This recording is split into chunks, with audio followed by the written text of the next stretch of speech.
anbiya'i wal mursalin sayyidina Muhammadin wa alihi wasallam ajma'in. Alhamdulillah.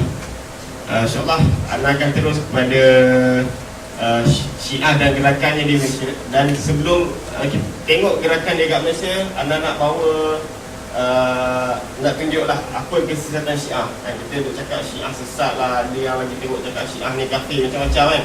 Dan kenapa kita tak boleh nak takrib, nak bersatu, nak bekerjasama, ta'awun, sepakat apa semua tak boleh. Kenapa tak boleh? Kita tengok, kita kena jelas lah, kena faham betul kenapa kita tak boleh bersatu dengan orang. Okay kan? Anda bawakan antara pegangan Syiah yang bercanggah dengan Ahlussunnah wal Jamaah.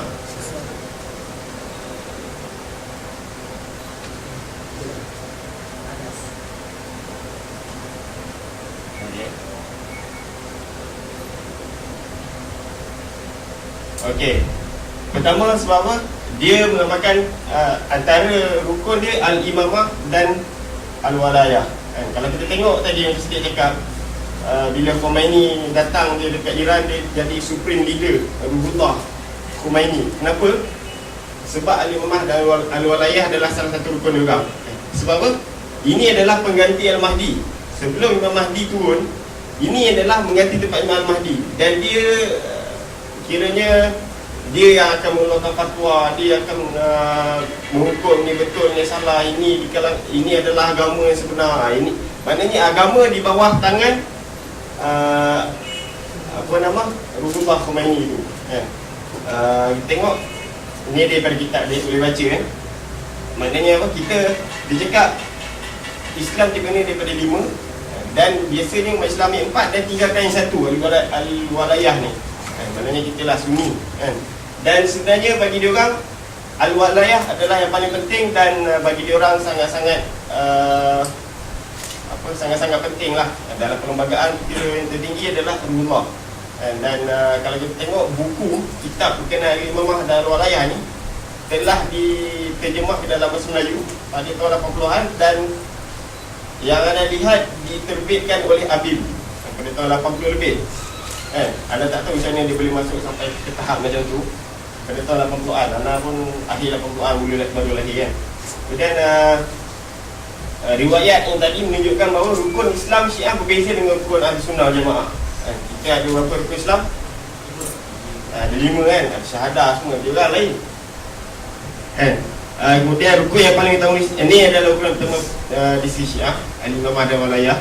Dan inilah yang diorang paling tak puati sekali kan. Kenapa kita kat Malaysia tak nak guna, kita dah ada satu sistem yang sangat bagus kan. Kalau ada seorang je ketua, kita tak perlu nak bergaduh, kita dah boleh bersepakat di bawah satu ketua, macam-macam lah ujian diorang. Dan ini menyebabkan bila berbeza rukun bermakna bagi kita terkeluar daripada akidah, terkeluar daripada Islam dan sebagainya lah. Dan akhir sekali kita akan tengok apa pendapat ulama Ahlussunnah terhadap Syiah.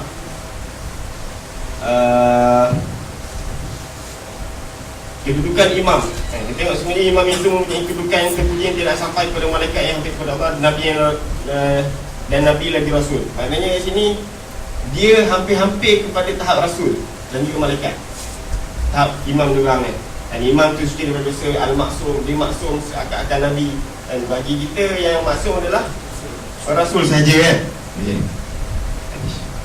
Okey, wilayah fakih bermaksud peribadi yang mengambil tempat Imam Mahdi dan mengeluarkan hukum syariah. Dia mengeluarkan hukum, mengeluarkan fatwa dan sebagainya, setara dengan imam yang hampir setara dengan Rasul. Hampir setara dengan Rasul. Kemudian hak kuasa tamat bila munculnya Imam Al-Mahdi. Bila Imam Mahdi muncul ni maknanya wilayah fakih ni dah terbatal lah, dah tak ada kuasa lah imam tu. Dan kita boleh lihat di Syiah, di Iran, di Iraq dia menggunakan kaedah wilayah fakih ni. Kemudian kesesatan kedua, dia mengkafirkan sahabat. Majoriti sahabat telah murtad melainkan ada 4-5 orang. Sama Al-Farisi, Miqdad, Ammar Yasir dan ada beberapa orang lagi. Dan kitab Syiah, semua kitab Syiah melaknat Umar, Abu Bakar, Osman kan. Sehingga dibawakan Khalid Al-Walid tu perogol, Umar pengecut, Abu Bakar perampas harta lah, macam-macam. Itu dah turun juga. Dan kalau kita tanyakan Syiah, dia takkan mengaku dan dia akan nafikan benda ni. Kemudian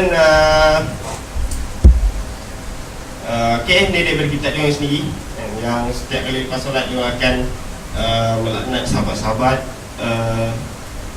Kemudian ni tadi Abu Bakar, Umar, Osman, kemudian Aisyah, dan kedua Hafsah.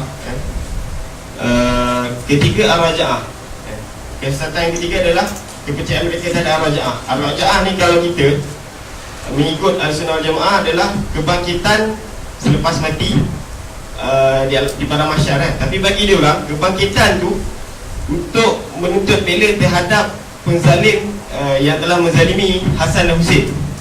Faham tak? Ini bila dibangkitkan akan dibunuh, akan orang kata balas dendam lah pada yang menzalimi Husain dan Hasan dan Husain. Ini kepercayaan mereka dan ini adalah ijma' ulama' mereka. Kemudian boleh tengok bacaan ni, tak nak syarah nanti lagi panjang.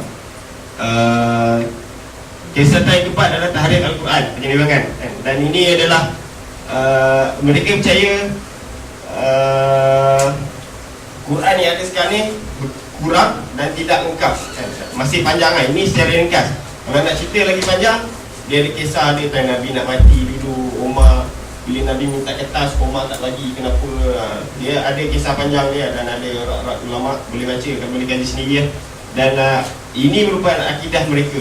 Bagi mereka Al-Quran tak lengkap, dan kalau kita tengok kebanyakan ulama mereka tidak menghafal Al-Quran. Tak menghafal Al-Quran, dan kalau hafal pun kalau baca terabur. Sedangkan surah An-Nas boleh baca terabur. Boleh cari kat YouTube lah macam mana ulama-ulama dia orang yang sangat dhaif dengan Al-Quran ni. Kemudian ini syarah pada tadi. Sungguhnya tokoh-tokoh Syiah telah sepakat atas sahihnya hadis-hadis yang sampai ke peringkat mutawatir menunjukkan dengan jelas tentang melakukan perlindungan terhadap Al-Quran. Maknanya di sini bagi dia orang Quran, hadis yang mengatakan Quran ni kurang adalah di tahap mutawatir. Maknanya sangat-sangat sahih lah. Maknanya betul-betul Quran ni kurang bagi dia orang. Dan ini apa nama? Ambil daripada kitab dia orang Al-Kulaini, Usul min Al-Kafi. Al-Kulaini ni ulama antara ulama Syiah, yang mengarang usul Kafi. Nama kitab tu Usul Kafi. Kalau nak cerita pasal kitab Syiah ni pula, dia satu perkara yang lain.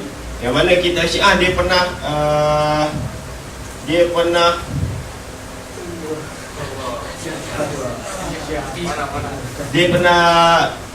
gaib dalam tempoh 3 kurun, 300 tahun dia pernah gaib kitab ni, dan tak tahu ke mana. Dan ada kemungkinan kitab ni telah diseleweng dan macam-macam dia berlaku lah. Quran tak pernah hilang, tapi kitab bagi dia orang Usul Kafi ni adalah kitab utama lah bagi dia orang. Macam kita Sahih Bukhari Muslim kan, tapi bagi dia orang ni. Tapi kalau kita ambil kitab ni dan bagi pihak dia orang akan cakap ini tak sahih, ini tak sahih, ini tak sahih. Dan akhirnya kita tak tahu kitab apa yang sahih bagi dia orang. Itu yang pening dia orang tak tahu dia ambil agama di mana.